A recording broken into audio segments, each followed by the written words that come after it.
नमस्कार, morning bulletin मध्ये तुमचं स्वागत। घडलेल्या सविस्तर बातम्या पाहण्या अगोदर नजर टाकूयात महत्त्वाच्या हेडलाईन्सवर। गोपालकृष्णाच्या जयघोषात इस्कॉन मध्ये जन्माष्टमीचा जल्लोष। रायगडात भरत गोगावलेंचा दहीहंडी उत्सवात ठेका। काँग्रेसचे माजी आमदार नरेशचंद्र ठाकरे यांचे पुत्र विक्रम ठाकरे यांनी केला भाजपात प्रवेश।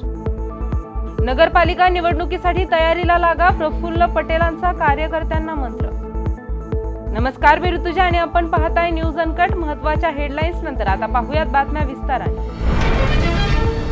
श्री गोपालकृष्ण भगवान की जय, हरे रामा हरे कृष्णा अशा गजरात कात्रज कोंढवा रस्ता आणि कॅम्प येथील इस्कॉन मंदिरात जन्माष्टमी महोत्सव उत्सवात पार पडला।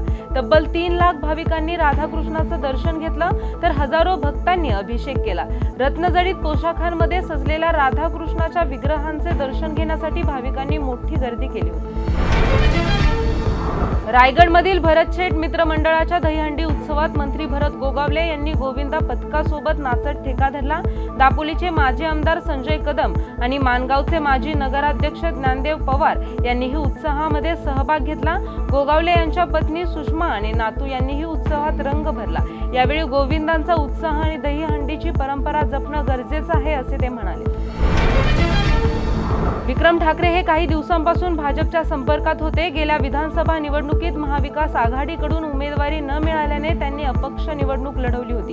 अखेर विक्रम ठाकरे यांनी भाजपात चंद्रशेखर बावनकुळे यांच्या उपस्थितीत प्रवेश केलाय। यांच्या प्रवेशामुळे काँग्रेसला विदर्भात पुन्हा मोठा धक्का बसलाय। काँग्रेस पक्षात मला इज्जत नव्हती, मान सन्मान मिळत नव्हता, त्यामुळे काँग्रेस पक्ष सोडला असं बोलून काँग्रेसमधून भाजपमध्ये प्रवेश करताना विक्रम ठाकरे यांनी काँग्रेसवर हल्लाबोल केलाय। त्या संकल्पाला साथ देण्याकरता विक्रम ठाकरेजी आपण आज भारतीय जनता पार्टीमध्ये आले आहेत, त्याबद्दल मी मनापासून आपलं अभिनंदन करतो। आणि माननीय अनिल बोंडेजी आपलं सुद्धा अभिनंदन करतो। एक चांगला हिरा कार्यकर्ता शोधून तुम्ही या ठिकाणी भारतीय जनता पार्टीमध्ये आज तर कृष्ण कन्हैयाचा दिवस आहे। हाथी घोडा पालखी अशा दिवशी, ज्या दिवशी भगवान श्रीकृष्णांचा जन्म झाला आणि जन्म होऊन या ठिकाणी मायावी कंसाला समाप्त करण्याचं काम भगवान श्रीकृष्णांनी केलं। आता विक्रम ठाकरेजी, तुम्हाला हे जे काँग्रेस पार्टी मायावी आहे हिला या ठिकाणी पूर्ण भुईसपाट करायचं काम तुम्हाला करायचं आहे। आगामी नगरपालिका निवडणुकीच्या पार्श्वभूमीवर राष्ट्रवादी काँग्रेसचे राष्ट्रीय कार्याध्यक्ष खासदार प्रफुल्ल पटेल यांनी भंडाऱ्यात कार्यकर्त्यांना तयारीचे आदेश दिलेत। गणपती, नवरात्री, शारदा उत्सव आणि दिवाळी या सार्वजनिक उत्सवांमध्ये सक्रिय सहभाग घेऊन पक्षाची ताकद आणि स्वतःची प्रतिमा वाढवण्याचं आवाहन त्यांनी केलंय। 50% पक्षाची ताकद आणि 50% तुमची प्रतिमा मतदारांवर प्रभाव टाकते। आता वेळ वाया घालवू नका, वार्डनिहाय नियोजन करा असे पटेल म्हणाले। आपण आपली ताकद कशी निर्माण करायची, दाखवायची, ही पण आपण राहू, आम्ही येऊ, त्या प्रचाराला येऊ, बाकीच्या सगळ्या मदत करू, पण शेवटी ताकद तुम्हाला निर्माण करायची असते। प्रतिमा लोकांमध्ये तुम्हाला तिथे तुमची तयार करावी लागते। नुसता पक्षाचा फायदा 50% आहे, पण 50% डायरेक्ट तुमच्या प्रतिमेच्या इथल्या स्थानिक लोकांमध्ये तुमची काय कशी छाप आहे याच्यावर अवलंबून असते। बाकीच्या सगळ्या जे काही पॉलिटिकल प्लॅनिंग आहे आम्ही करू, एवढंच मी तुम्हाला सगळ्यांना सांगू इच्छितो। तर वेळ घालवायची आता तुम्हाला टाइम नाही आहे। तरुणांची पण संख्या फार मोठी झाली पाहिजे। यासह बुलेटिन मध्ये एक छोटीशी विश्रांती घेऊयात। पाहत रहा न्यूज अनकट। 26 जानेवारीला झेंडा वंदन केलं म्हणून आपली नागरिकता संपते का? आपलं देशप्रेम तेवढ्यापुरतच मर्यादित? नवऱ्याला सीमेवर पाठवून मुलाला घरी एकटं सांभाळणारी आई, जेव्हा तोच मुलगा मोठा होतो आणि म्हणतो की आई मी सुद्धा बॉर्डरवर जाणार आहे, मी सुद्धा बाबांसारखा लढणार आहे, तेव्हा ती काय रिॲक्ट करेल? एक सैनिक रिटायर्ड झाल्यावर पुढच्या आयुष्यात काय करतो? देशप्रेम आहे हे आपल्याला कोणी शिकवत नाही।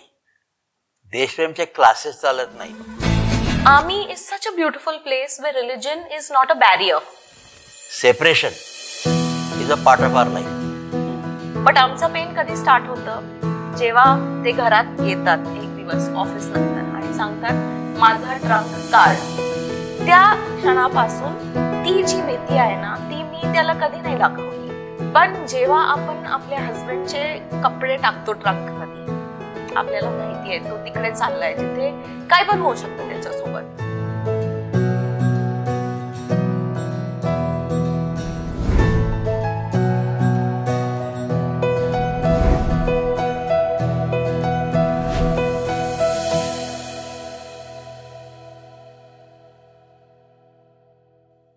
विश्रांतीनंतर स्वागत. पाहूयात उर्वरित काही महत्त्वाच्या घडामोडी.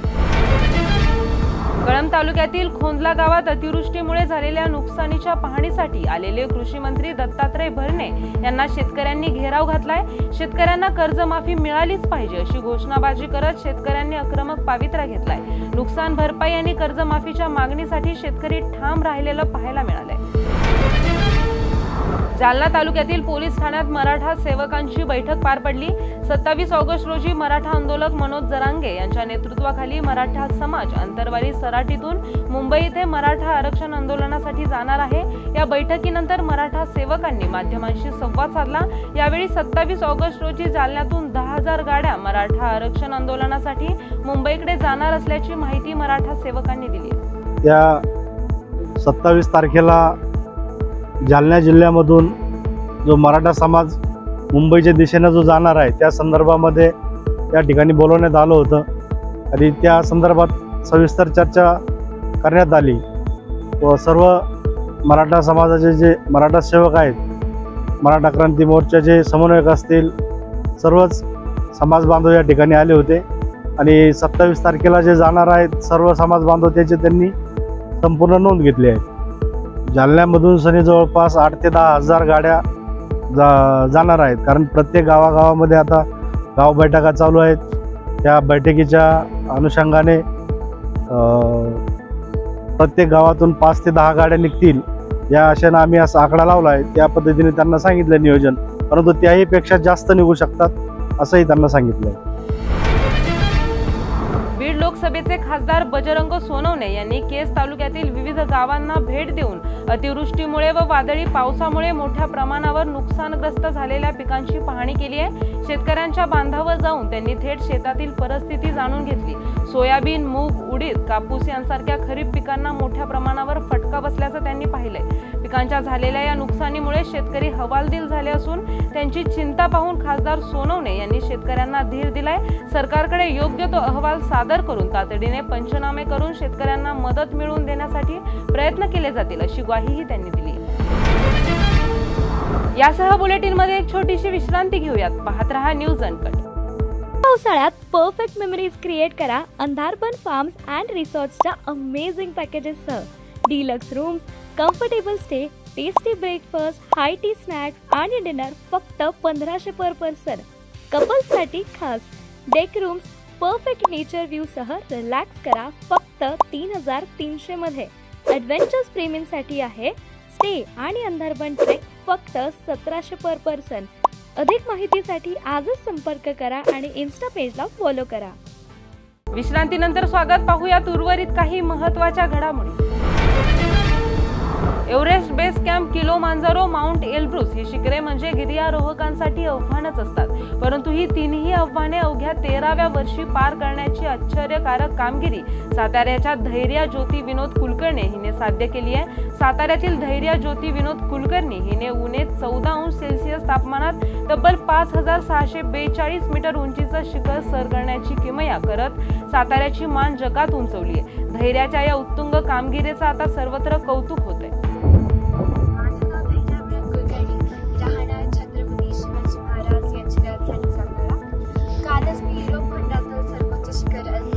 समिट केलं आणि माझ्या यशाच्या मागे माझे आई वडील, गुरु कैलास पागल सर, मार्गदर्शक प्रियांका मंडळे आणि गुरुकुल यांचा वाटा आहे.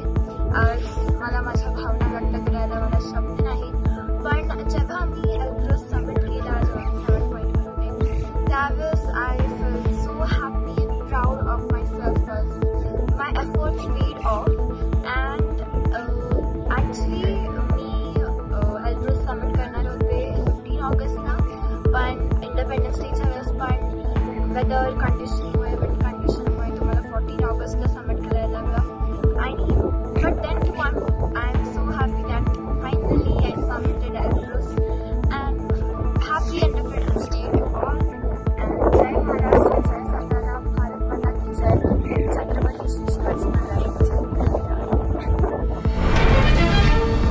माजलगाव शहरात सुरू असलेल्या संततधार पावसामुळे अनेक नागरिकांच्या घरामध्ये पाणी शिरलंय, त्यामुळे नागरिकांचं मोठ्या प्रमाणावर नुकसान झालंय। अचानक घरात पाणी घुसल्याने नागरिक त्रस्त झाले असून त्यांनी संताप व्यक्त केलाय।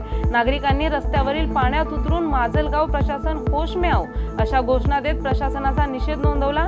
तातडीने पाण्याचा निचरा करून नागरिकांना दिलासा द्यावा अशी जोरदार मागणी त्यांनी केली आहे। शहरातील नागरिकांना आता योग्य मदत व तातडीची कार्यवाही मिळणार का याकडे सर्वांचे लक्ष लागून आहे। डॉक्टर बाबासाहेब आंबेडकर यांच्या ऐतिहासिक चौदार तळे सत्याग्रह स्थळाजवळील जुन्या आंब्याच्या झाडाची फांदी तुटून खाली पडली। या ठिकाणी नेहमी पर्यटकांची वर्दळ असते, पण सुदैवाने कोणतीही जीवितहानी झाली नाही। जिल्हा आपत्ती व्यवस्थापनाचे अपदा मित्र अमिताभ जाधव आणि नगरपालिका कर्मचाऱ्यांनी तात्काळ फांदीचे तुकडे करून जागा मोकळी केली। या बातमीसह मॉर्निंग बुलेटिन मध्ये इथेच थांबूया। पाहत रहा न्यूज अनकट।